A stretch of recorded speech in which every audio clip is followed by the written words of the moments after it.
جس جھوٹ اور فریب کے زیر سایہ ہماری کہانی شروع ہوئی، اس ابتدا کے ہوتے ہوئے ہماری تربیت کیسے ٹھیک ہو سکتی ہے، یہ میری سمجھ سے بالاتر ہے۔ السلام علیکم، میرا نام ہے شاہد ایوب، آپ دیکھ رہے ہیں لرننگ ٹو لیو۔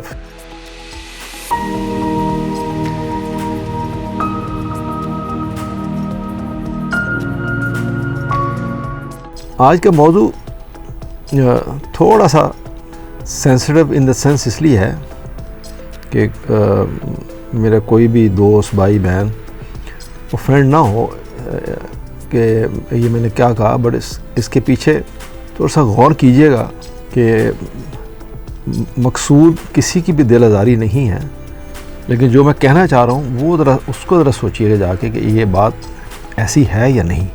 اپنی رائے دیجیے کمنٹس میں، اگر آپ متفق ہیں تب بھی، نہیں ہیں تب بھی دیجیے، لیکن یہ یقین رکھیے میری طرف سے کہ دل آزاری کسی کی مقصود نہیں ہے۔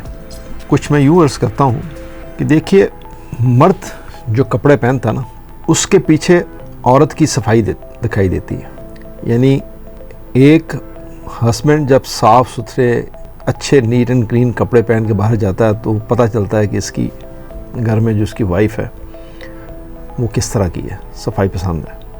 اسی طرح عورت کے لباس میں مرد کی مردانگی ظاہر ہوتی ہے۔ عورت کیسے کپڑے پہنتی ہے، اب اس میں ہر طرح کا لباس آتا ہے، وہ آپ خود ہی سمجھتے ہیں کہ کس طرح کا لباس عورتیں پہنتی ہیں، اچھا برا سب ہی ہے۔ لڑکیوں کے لباس میں، جو ان میرڈ خواتین ہیں، لڑکیوں کے لباس میں ماں کے اخلاق نظر آتا ہے، اس کو بھی آپ بخوبی سمجھتے ہیں۔ ہم محبت، رواداری، وفاداری، احترام اور تمام اعلیٰ اقدار پر پلی ہوئی نسل ہیں، اور ان مردوں اور عورتوں کے درمیان میں رہتے ہیں جو پڑھنا لکھنا نہیں جانتے، لیکن انہوں نے تعلقات اور احترام میں مہارت حاصل کی تھی۔ یہ میں بات کر رہا ہوں اپنے بڑوں کی، آج سے 50 سال پرانے، پہلے ہمارے بڑے، جب تعلیم اتنی عام نہیں تھی، جب ہر شخص بی اے، ایم اے اور بڑی بڑی یونیورسٹی میں نہیں جاتا تھا، تب کی بات ہو رہی ہے کہ ہم محبت، رواداری، وفاداری، احترام اور تمام اعلیٰ اقتدار پر پلی ہوئی نسل ہیں آج کی۔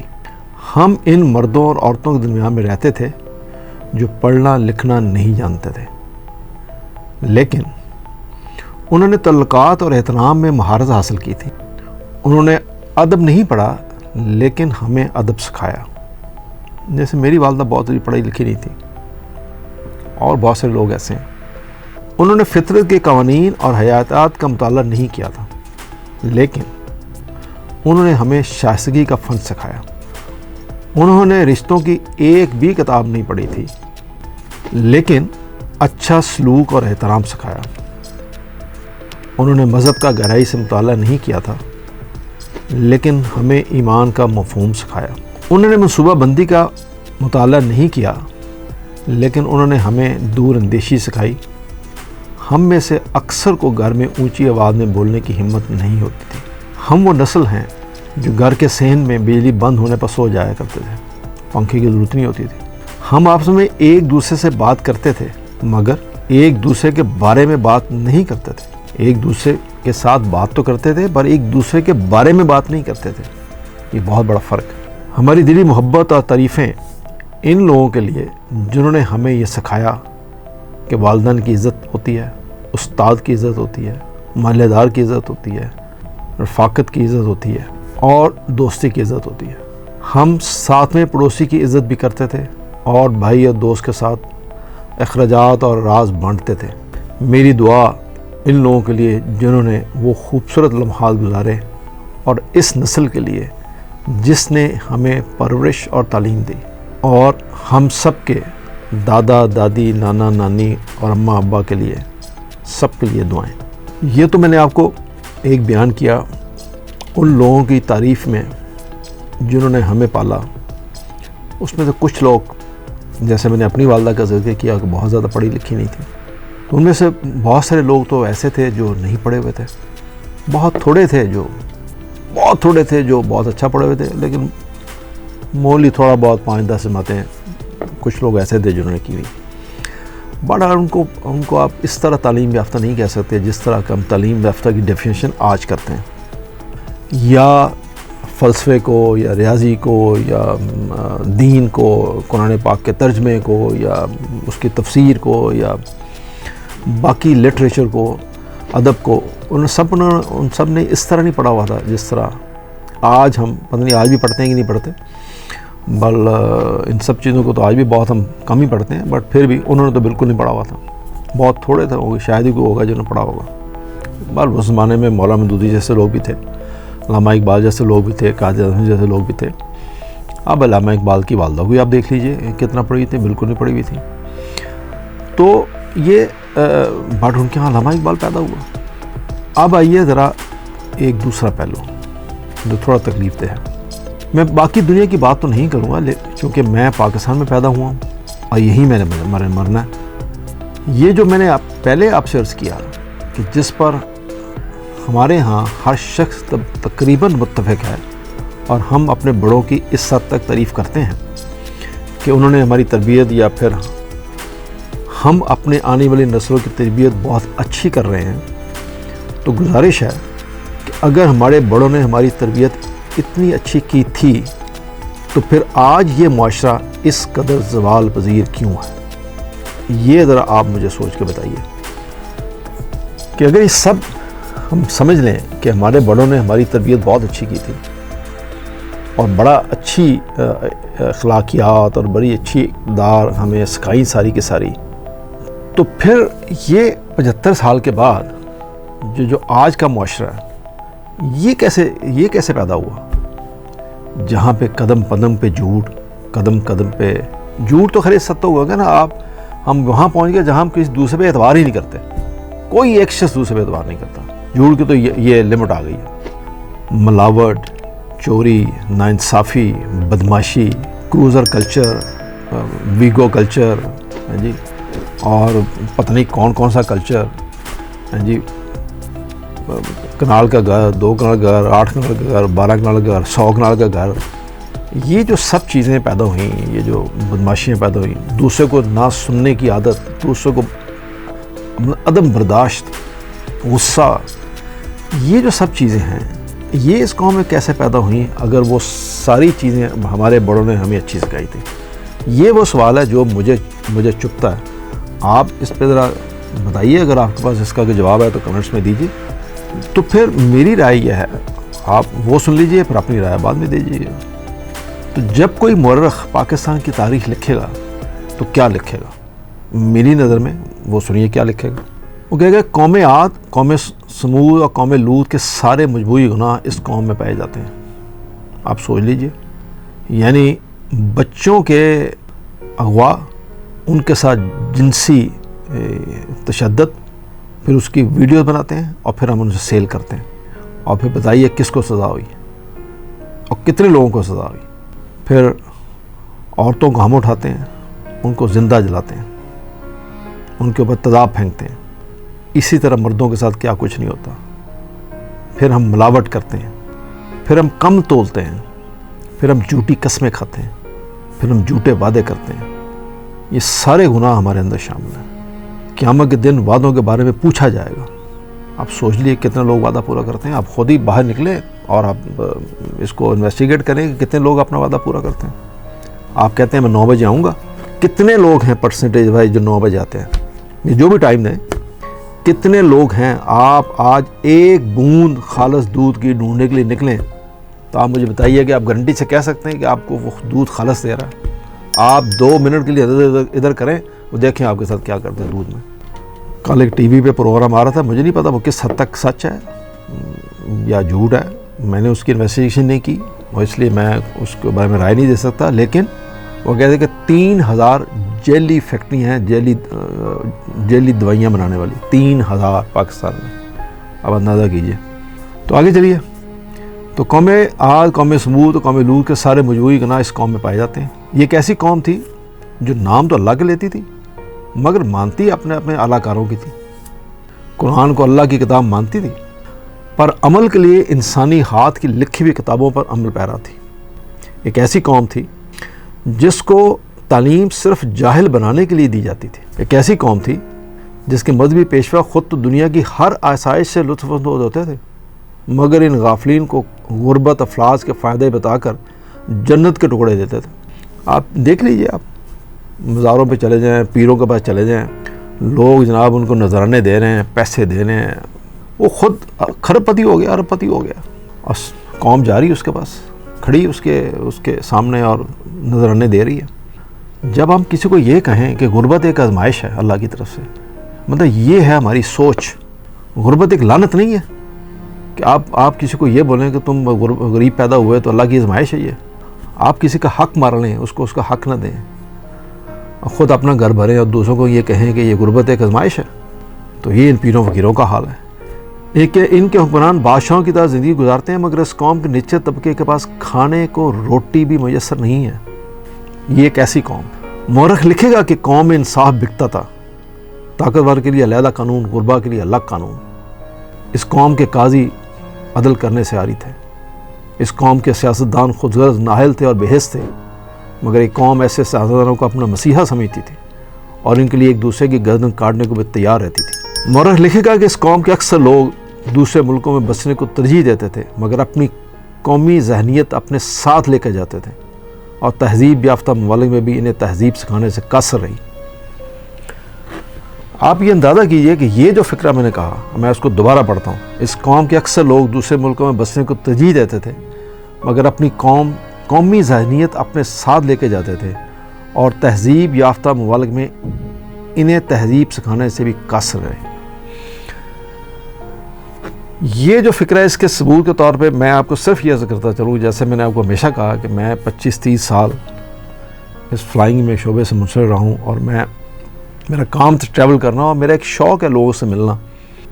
ایک دفعہ ایک چھوٹا سا واقعہ میں آپ کو سناتا ہوں۔ واقعہ تو میرے پاس ہزاروں ہیں جو ایکچول ہیں، جو سچے واقعات ہیں، بٹ ایک چھوٹا سا آپ کو، ورنہ ویلا بڑا لمبا ہو جائے گا۔ میں ایک فلائٹ کر رہا تھا، ایمسٹرڈیم سے لاہور آ رہے تھے، تو جب میں کاؤنٹر سے گزرا تو ایک صاحب بزرگ تھے، ہوں گے کوئی 60s کے، بڑے مطلب ڈیسنٹ قسم کے بزرگ آدمی، تو مجھے کہنے لگے کہ مجھے آپ کی مدد چاہیے۔ میں نے کہا جی فرمائیے۔ کہنے لگے جی کہ آپ کپتان ہیں؟ میں نے کہا جی ہاں۔ تو کہنے لگے یہ کس طرح کی ایئر لائن ہے کہ ہم ایکسپیٹریٹس ہیں، آپ ہماری عزت نہیں کرتے، ہم اتنا پیسہ فورن سے باہر آپ کو بھیجتے ہیں، اور اس قوم میں تو کوئی ایمانداری چھو کے نہیں گزری، بے ایمان لوگ ہیں یہ آپ کے کاؤنٹر والے، جو ٹکٹ بورڈنگ کارڈ وغیرہ دیتے ہیں، اور یہ حرام کھاتے ہیں، اور یہ ہے۔ اس نے ایک لمبی چوڑی تقریر میرے آگے کی، جو کسی کی بد تعریفی کی جا سکتی تھی، ان سٹاف کی سارے کی۔ تو میں نے کہا جی آپ کے ساتھ بڑی زیادتی ہوئی ہے، آپ مجھے بتائیے کہ آپ کا مدعا کیا ہے، یعنی آپ کیا چاہتے ہیں کہ میں آپ کی کیا مدد کروں بطور کیپٹن۔ تو مجھے کہنے لگے کہ دیکھیں میری ٹکٹ پہ 28 کلو لکھا ہوا ہے کہ جو ٹکٹ میں ایک کے ساتھ فری بیگیج جا سکتا ہے، تو میرے پاس صرف 15 کلو زیادہ، اور یہ کہہ رہے ہیں کہ 15 کلو کا پیسے دیں۔ تو میں نے کہا کہ ابھی تو آپ یہ کہہ رہے تھے، آنیسٹی کا مجھے لیکچر دے رہے تھے، ابھی تو آپ مجھے وہ سب چیزوں کا لیکچر دے رہے تھے کہ یہ سب ہونا چاہیے، تو مجھے یہ بتائیے کہ آپ کی ٹکٹ کے اوپر انہوں نے لکھا ہوا 28 کلو، تو یہ بتائیے کہ یہ کاؤنٹر سٹاف ہے، کیا انہوں نے آپ سے پیسے مانگے ہیں رشوت کے طور پہ؟ نہیں جی۔ تو میں نے کہا انہوں نے آپ سے یہی کہا نا کہ یہ 15 کلو جو ہے ایکسٹرا، جو اوور اینڈ ابو آپ کی ٹکٹ کے اوپر ہے، یہ آپ اس کے پیسے دیں اور اپنا سامان لے جائیں۔ تو یہ ایک قانون کی بات ہے، یہ ایئر لائن انہی پیسوں سے چلتی ہے جو آپ ایکسٹرا سامان لے کے چلتے ہیں، یا آپ لوگ سفر کرتے ہیں، یا جو کارگو ہوتا ہے، تو وہ 15 کلو وہ شخص آپ کو کیسے چھوڑ دے اوور اینڈ ابو اس قانون کے؟ تو یہ جو آپ مجھے لیکچر دے تھے، یہ وہاں کہاں فٹ بیٹھتا ہے یہ بتائیے۔ تو پھر وہ بڑا شرمندہ سا ہوا۔ دیکھیے اس ایج کا شخص جس کو باہر گیا ہوئے 30-35 سال ہو گئے ہیں، جو اس ملک میں رہ رہا ہے جہاں انصاف ہے، وہ وہاں کسی گورے کو نہیں کہہ سکتا کہ مجھے لائن سے ہٹ کے مجھے فیور کر دو، وہ وہاں کسی ٹیکس آفس میں جا کے یہ نہیں کہہ سکتا کہ مجھے ٹیکس چھوڑ دو، لیکن اسی ملک میں ایک ایئرپورٹ پہ کھڑا ہو کے پی آئی کاؤنٹر میں وہ یہ کہہ رہا ہے کہ مجھے 15 کلو سامان چھوڑ دو۔ آپ اندازہ کیجئے کہ یہ سوچ ہے ہماری۔ اگر ہم باہر بھی ہوتے ہیں تو وہی سوچتے ہیں، ہم باہر صرف اس وقت تک اچھے ہیں جب تک ہم باہر اس ملک میں کسی گورے سے یا کسی اس ملک کے بندے سے بات نہیں کر رہے، اس سسٹم میں نہیں ہے۔ دا مومنٹ ہم ایئرپورٹ سے نکل کے اپنے پی آئی کاؤنٹر پہ آتے ہیں اور اس کے بعد ہم اپنے ملک میں لینڈ کرتے ہیں تو ہم وہی پاکستانی ہوتے ہیں جو ہم ہوتے ہیں. یہ تو میں نے بہت دفعہ نوٹ کیا. یہاں سے 2 گھنٹے دور دبئی میں وہی پاکستانی ہے جو لائن میں کھڑا ہوگا اور جیسے ہی لاہور ایئرپورٹ پہ آئے گا وہاں پہ 15 لوگ کھڑے ہوں گے بورڈ لے کے, کسی دوسرے کا نام لے کے لگائے ہوگا کہ یہ صاحب آ رہے ہیں تو مجھے ملیں تھی. وہ آپ نے دیکھا بورڈ لے کے کھڑے ہوتے ہیں, وہ وی آئی پی ٹریٹمنٹ, وہ لے کے اسے اس لائن سے بائی پاس نکل جائے گا, وہ اس کو لے کے اسے بائی پاس نکل جائے گا. یہ دیکھیے روز ہم مانیٹر کرتے ہیں. اور یہاں سے 2 گھنٹے دور کوئی آپ کو بورڈ لے کے کھڑا ہوا نظر نہیں آئے گا, کوئی آپ کو فیور کرتا ہوا نظر نہیں آئے گا. سب قانون کے اندر چل رہے ہوں گے, ہر بندہ اپنی لائن میں لگا ہوا. پتہ نہیں یہاں آ کے کیا مصیبت ہو جاتی ہے, یہ نہیں مجھے سمجھ آتی. تو یہ فکرہ میں نے اس لیے کہا آپ کو. مورخ لکھے گا کہ یہ ایک ایسی قوم تھی جو لمبی لمبی دعائیں مانگتی تھی اور بد دعائیں کرتی تھی, مگر اس کا عمل کردار انتہائی ناگفتبے اور بیہودہ تھا. لمبی لمبی دعائیں اپنے لیے اور لمبی لمبی بد دعائیں اسرائیل کے لیے یا دوسرے لوگوں کے لیے, چھوڑے اسرائیل کو. لیکن عمل, مورخ لکھے گا کہ یہ ایسی قوم تھی جس میں حرام خور عزت دار کہلاتے تھے اور محنت کر کے کھانے والے کمین. یہ حق بات کو سمجھنے سے آری تھے اور بھیڑ بکریوں کی طرح جو چاہتا تھا اپنے پیچھے لگا لیتا تھا. سب کچھ لٹ جانے کے بعد بھی یہ انہی لٹیروں کے پجاری بنے رہتے. وہ ایک نئی کہانی گھڑ کے ان پر اپنی حکمرانی قائم رکھتے اور یہ ان لٹیروں کو گیت گاتے اور ان کی نئی کہانی پر واہ واہ کرتے اور اپنی آنے والی نسلوں کو بھی ان کی غلامی میں جھونک دیتے. یہاں تک تو تھا وہ جو کبھی کو مورخ لکھے گا, جب کبھی لکھے گا. خیر وہ جو لکھے گا آپ کو تو ابھی نظر آ رہا ہوگا. مگر یہ یاد رکھیے کہ ان چیزوں کی ابتدا تو اس وقت ہو گئی تھی جب پاکستان بنا اور لوگوں نے پاکستان کا سوچنے کی بجائے زمین الاٹ کروانے اور جیلی کلیم لینے کو ترجیح دی. یہ ہے جہاں سے میرا تھوڑا سا فرق آتا ہے, جہاں ہم کہتے ہیں کہ ہمارے بڑوں نے بڑی اچھی تربیت کی ہوگی. میں اس کو انکار تو نہیں کرتا, پر میرا سوال یہ ہے کہ ہم یہاں کیوں پھرے؟ اگر یہ سب اچھا تھا تو کیا ہوا؟ تو جب پاکستان بنا اور لوگوں نے پاکستان کا سوچنے کی بجائے زمین الاٹ کروانے اور جیلی کلیم لینے کو ترجیح دی, لہٰذا جس جھوٹ اور فریب کے زیر سایہ ہماری کہانی شروع ہوئی, اس ابتدا کے ہوتے ہوئے ہماری تربیت کیسے ٹھیک ہو سکتی ہے؟ یہ میری سمجھ سے بالاتر ہے. یہ جو نسل پاکستان کے بعد پروان چڑھی ہے, جس کی تربیت ہم سمجھتے ہیں کہ اچھی ہوئی, ذرا باہر نکل کر دیکھیں کہ کیا ایسا ہی ہے؟ کسی ایک حساس شخص نے, جو پتہ نہیں بیچارہ کتنا زخم خوردہ تھا یا اس کا دل کتنا غمگین تھا, کہ اس نے اقبال کو لکھا واپس. کیا لکھتا وہ سنیے دادا. کردار کا گفتار کا اعمال کا مومن, کردار کا گفتار کا اعمال کا مومن, قائل نہیں کسی ایسے جنجال کا مومن. سرحد کا ہے مومن کوئی بنگال کا مومن, سرحد کا ہے مومن کوئی بنگال کا مومن, ڈھونڈنے سے بھی ملتا نہیں قرآن کا مومن. اقبال تیرے دیس کا کیا حال سناؤں. آپ اندازہ کر لیجئے کہ اقبال کے اس دیس کا کیا حال ہوا. کوئی سرحد کا ہے, کوئی بنگال کا کارڈ ہے, کوئی سندھی کارڈ ہے, کوئی بلوچی کارڈ ہے, کوئی مذہبی کارڈ ہے, کارڈ ہی کارڈ ہے. ڈھونڈنے سے بھی ملتا نہیں قرآن کا مومن. آپ اپنی تربیت کا اندازہ کر لیجئے. جو میں نے کہنا تھا وہ تو میں آپ کو کہہ دیا. مختصراً یہ کہ ہماری تعلیم اور خاص طور پر تربیت میں بہت بڑی غلطیاں اور دراڑیں ہیں, جو آج تک ہم نے نہیں سوچا کہ ان کو کیسے ٹھیک کریں. ہمارے بڑوں بوڑھوں نے وہ رول ادا نہیں کیا جو ان کو کرنا چاہیے تھا, اور شاید ہم بھی وہ رول ادا نہیں کر رہے جو ہمیں اپنے بچوں کے لیے کرنا چاہیے. یہ بہت غور طلب ایک موضوع ہے. میں معافی چاہتا ہوں اگر میں نے کوئی سخت بات کی ہو. میں آپ کے یا اپنے کسی بڑے کا, کسی آبا کا مقصد میرا دلداری نہیں تھا. میں صرف سوچنے پہ مجبور اس لیے ہوں کہ اگر وہ سب لوگ انہوں نے اپنا رول صحیح ادا کیا تھا اور ہماری تربیت ٹھیک کی تھی تو پھر ہم بگڑ کیسے گئے؟ یہ ہے وہ سوال جس کا جواب چاہیے۔ توجہ کے لیے شکریہ۔ اللہ حافظ۔